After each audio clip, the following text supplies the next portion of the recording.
भाई ने मेरे साथ ऐसा व्यवहार क्यों किया? एक शहर के प्रसिद्ध व्यापारी महेश के बारे में है। महेश बहुत धनी था और दूर दूर तक उसका नाम प्रसिद्ध था। लेकिन महेश को अपने धन, प्रतिष्ठा और शक्ति का अत्यधिक घमंड था। वह केवल अपने बारे में सोचता था और दूसरों की भावनाओं की परवाह नहीं करता था। कई वर्षों बाद महेश को एक पुत्र का जन्म हुआ। इस खुशी में महेश ने अपने घर पर एक बड़ा समारोह रखा, जिसमें उसने केवल धनी और प्रभावशाली रिश्तेदारों को ही आमंत्रित किया। महेश की अपनी सगी बहन मीना पास के एक कस्बे में रहती थी, लेकिन आर्थिक स्थिति ठीक न होने के कारण महेश ने उसे समारोह में आमंत्रित नहीं किया। महेश का आयोजन इतना भव्य था कि आसपास के कस्बों में इसकी चर्चा होने लगी और यह बात मीना तक भी पहुंच गई। मीना को अपने भाई के पुत्र जन्म की खबर सुनकर बहुत खुशी हुई। उसने सोचा कि शायद भाई व्यस्तता के कारण उसे आमंत्रण देना भूल गया होगा और वैसे भी अपने घर में जाने के लिए न्योते की आवश्यकता नहीं होती। मीना ने समारोह में जाने की तैयारी की और अपने पुराने कपड़ों में ही निकल पड़ी, सोचते हुए कि वह तो अपने मायके जा रही है, वहां उसे कपड़ों की परवाह करने की जरूरत नहीं है। जब मीना अपने भाई के घर पहुंची तो वहां का भव्य आयोजन देखकर उसे बहुत गर्व महसूस हुआ। वह उत्साहित होकर अपने भाई महेश से मिलने के लिए अंदर गई।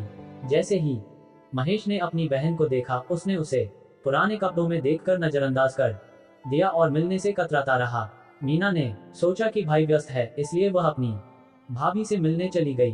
भाभी ने उसे बैठाकर खाना खिलाया, लेकिन जब महेश ने देखा कि उसकी बहन धनी मेहमानों के बीच बैठी है, तो उसने उसे अपमानित करते हुए वहां से चले जाने के लिए कहा।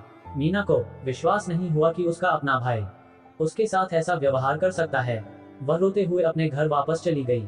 रास्ते में उसे अपनी पुरानी सहेली सुमन मिली। सुमन ने उसे सांत्वना देते हुए कहा, अगर तुम मेरी बात मानो तो एक दिन तुम्हारा भाई खुद तुम्हें बुलाएगा और माफी मांगेगा। मीना ने सुमन की बात मानी और उसके कहने पर एक गृह उद्योग शुरू कर दिया। दिन रात मेहनत करके उसने अपने काम को इतना बढ़ाया कि कुछ ही सालों में वह महेश से भी अधिक धनी और प्रसिद्ध हो गई। जब महेश को ये पता चला तो वह अपनी बहन से मिलने के लिए गया। मीना ने उसका स्वागत किया और उसकी खातिरदारी की। भाई को अपनी गलती का एहसास हुआ और उसने अपनी बहन को माफी मांगते हुए अपने घर एक विशेष पूजा के लिए आमंत्रित किया। कुछ दिनों बाद मीना अपने भाई के घर पूजा में शामिल होने गई। इस बार महेश ने उसका स्वागत बहुत आदर और सम्मान के साथ किया। उसे महंगे कपड़े और गहने पहने देख महेश और गांव के लोग चकित रह गए। महेश ने बहन के लिए चांदी की थाली में भोजन परोसा और विशेष ध्यान रखा। मीना ने भोजन नहीं किया, बल्कि अपने गहने उतारकर थाली के सामने रख दिए और कुछ निवाले गहनों पर रख दिए। सब ये देखकर हैरान रह गए।